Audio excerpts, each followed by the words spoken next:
Assalamualaikum warahmatullahi wabarakatuh. Pemirsa, berikut kami sampaikan sebuah judul Dr. Agus Permana, seorang dokter medis yang juga petani sukses bawang merah dan berkolaborasi dengan Muhammadiyah. Adalah seorang Dr. Agus Permana yang tidak puas dengan pengabdiannya kepada masyarakat sebagai seorang dokter medis. Ia tambahkan pengabdiannya kepada masyarakat dengan berprofesi sebagai petani bawang merah.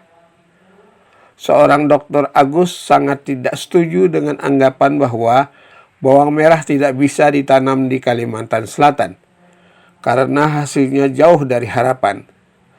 Padahal bila ditangani secara sungguh-sungguh, usaha tani bawang merah sangat menguntungkan di mana saja kita berada, termasuk Kalimantan Selatan.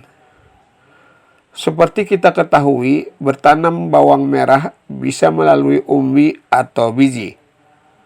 Dr. Agus memilih biji, dan bijinya beli dari Belanda. Untuk lahan bisa di mana saja, asal hak tanah dikembalikan dengan menerapkan 3 konsep.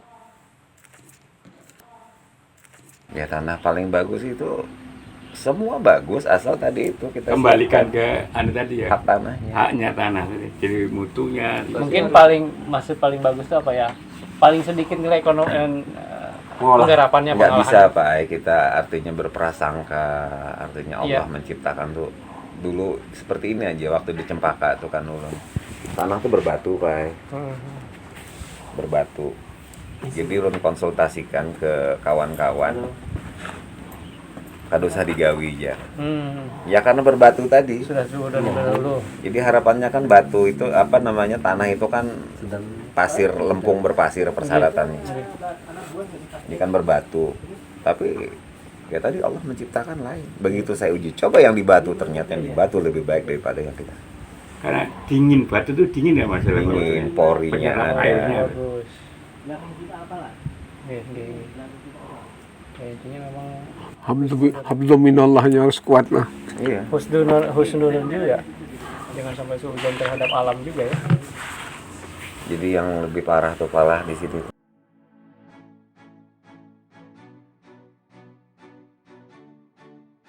Bahwa pertanian itu sama dengan judi katanya. Masya Allah. Bilang sini Pak. Saya nanya ke Bapak, Allah tuh perintahkan bercocok tanam di Quran tuh berapa kali, saya bilang. Iya. Bahkan di Al-Baqarah itu 81 disebutkan bawang merah, jelas sudah bawang merah di situ.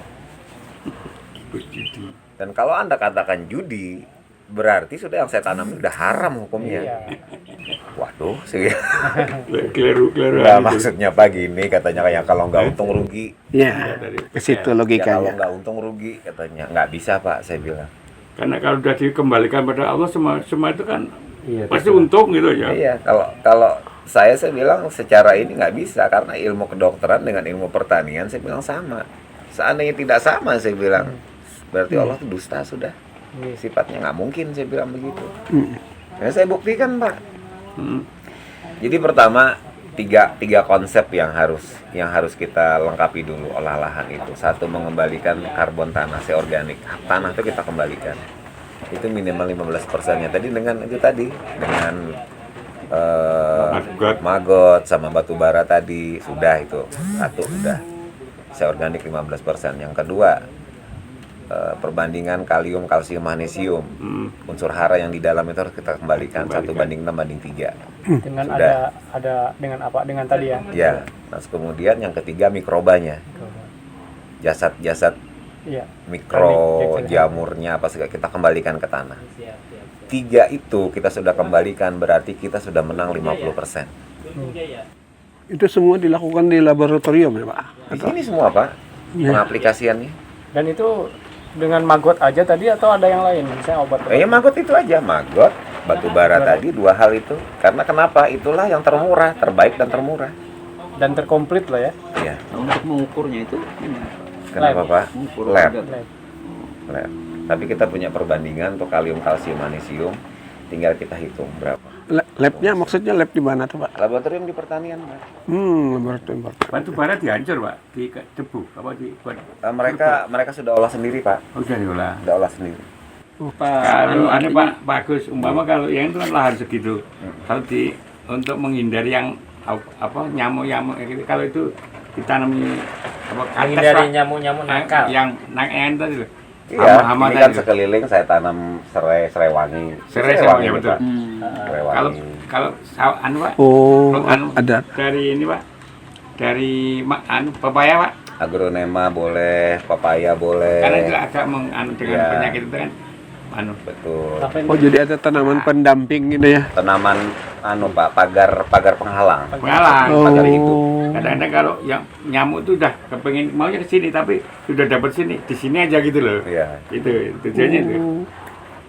Dan hasilnya ada katasnya. Kalau Jadi saya kita tuh udah bermain alam, ya bermain alam. Jadi membaca apa namanya pemupukan pada saat bulan purnama dengan pemupukan tidak bulan purnama itu hasil berbeda. Bacaan siklus. Oh, pemupuk pun udah diteliti Pak ya? Iya begitu. Yang baik di bulan apa Pak? Purnama. Purnama. Pada saat itu kan air tanah tuh naik semua.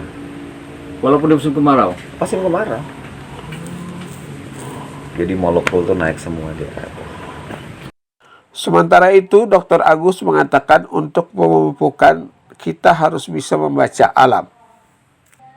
Dan pupuk yang digunakan Dr. Agus menggunakan pupuk natural yaitu maggot yang didatangkan dari Kampar Riau. Pupuk pakai apa Pak Gus? Kita semua natural, Pak. Natural yang kita kembangkan itu satu pupuk yang murah dan terbaik itu limbah maggot BSF, Black Soldier Fly. Limbah maggot itu pabriknya di Kampar Riau. Riau. Dari Riau datangkan Dari Riau. Masya Allah. Di sini belum ada. Nggak ada, Pak. Wih, sampai ke sini berapa per ton? Kalau sampai per ton tuh kemarin 20 juta dan 20 juta pun ngutang. Per ton 20 juta. Secara keseluruhan ngutang. Itu berarti biaya transportnya mahal berarti ya? Ya, Transportasinya mahal. berarti. mereka punya cabang di sini. Oh, ada mereka, cabangnya. mereka punya gudang di sini Oke. dan gudangnya kuncinya di Ulun. Kuncinya pakai saya. Masya Sekarang Ulun yang mau ambil pupuknya. Nah, itu satu dari BSF maggot tadi itu. Itu yang terbaik dibandingkan kohe-kohe yang lain. Kohenya apa Pak Agus? Ya kohe maggot tadi. Oke maggot ya? Ya, Nggak ya kalaupun mau kohe-kohe yang dari tambahan yang kambing lain kita misalnya. kambing. Oh, kambing ya? Hanya saja kalau kambing dengan maggot 1 kilo maggot sama dengan kekuatannya dengan 10 kilo kambing. Oh, luar biasa. 1 kilo 10 Terus kan maksudnya. Jadi di sini nggak ada yang maggot tadi.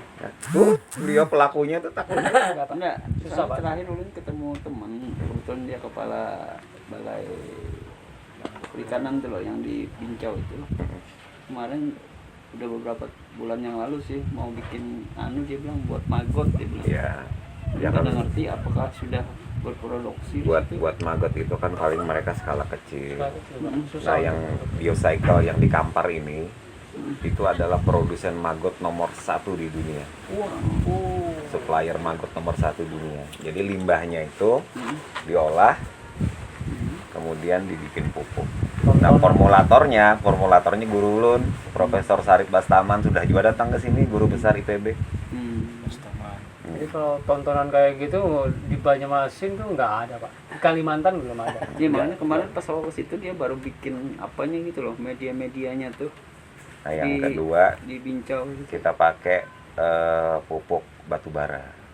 Batu Batu bara itu yang punya formulatornya Pak Saputra. untuk menetralkan dulu ya batu bara. Iya, untuk menambahkan karbon organik di tanah ini. Karbonnya ya. udah Menambahkan- diproses batu baranya, bukan batu bara. Sudah diproses. Makanya kemarin Pak Saputranya sudah datang ke sini juga.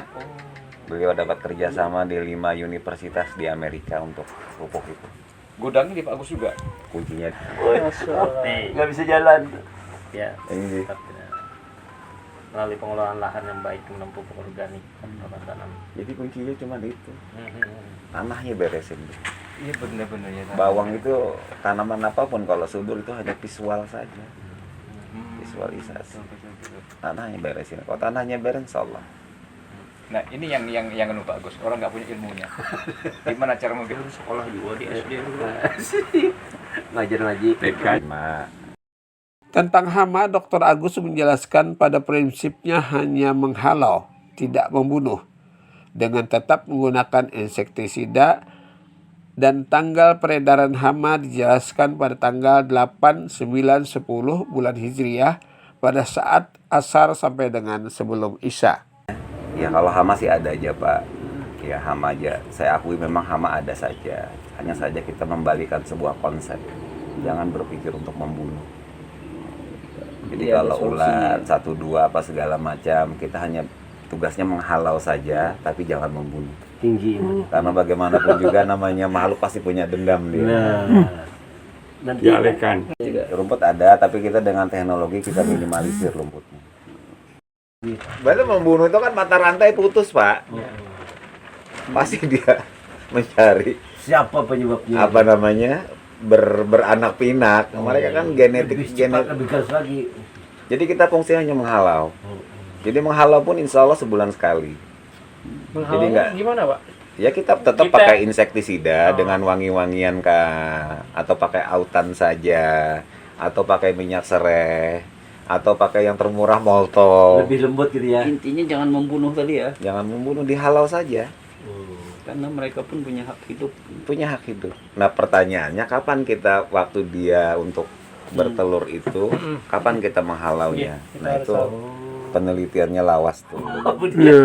Mengaji. Oh kayak Kalau Pak, kalau yang tadi Pak, kalau umpama itu dikasih kayak api, kayak api lah kayak.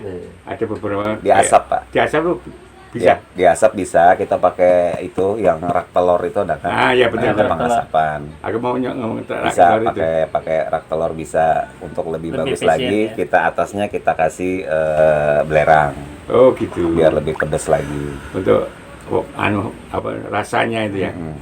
Oh. Nah kalau untuk penyemprotan apa namanya untuk menghalau tadi si kaper kupu-kupu yang kecil putih itu kita lihat peredaran bulan.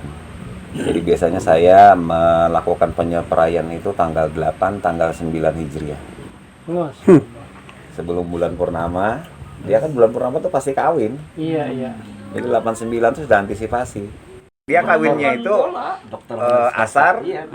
sampai sebelum Isya. sesuatu penelitian kan.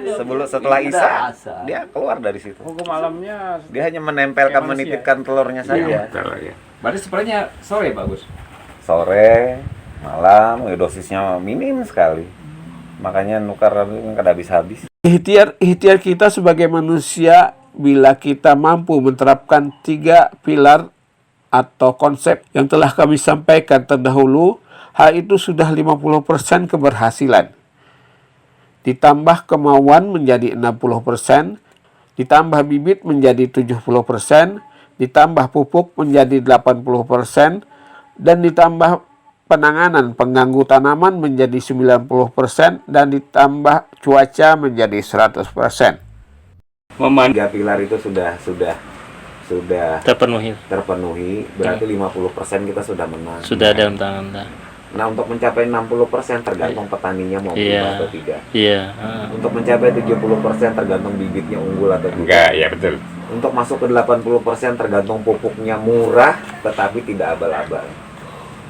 Memenuhi Masuk ke syarat tadi. 90% bagaimana OPT-nya, organisme pengganggu tanamannya. Jadi kita memberikan konsep tidak membunuh tapi menghalau saja. Masuk ke 100% kita tidak bisa intervensi, Pak. Bagaimana cuacanya? Intervensi urusan langit.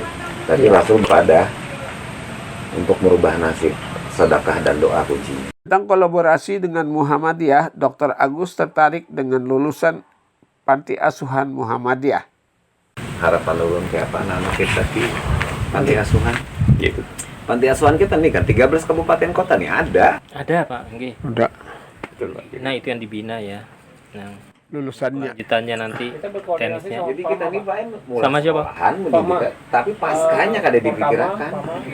Iya. Panti asuhan. Sama Itu kesalahan sekolah ulun dulu tuh menyekolahkan 4 sekolah ulun sekolahkan ke Jepang Pak 4 itu tiap hari duit pribadi. Tapi setelah ini itu lah tuntung bingung apalagi ulun. Oh berarti ulun harus menyiapkan fasilitas ini setelah pasca itu. harus Itu yang kada ulun pikirkan. Tentunya berkolaborasi dengan Muhammadiyah tidak hanya menyangkut lulusan panti asuhan Muhammadiyah, juga bisa berkolaborasi dalam hal pengepakan, penjualan, dan lain-lain. Demikian, Assalamualaikum warahmatullahi wabarakatuh.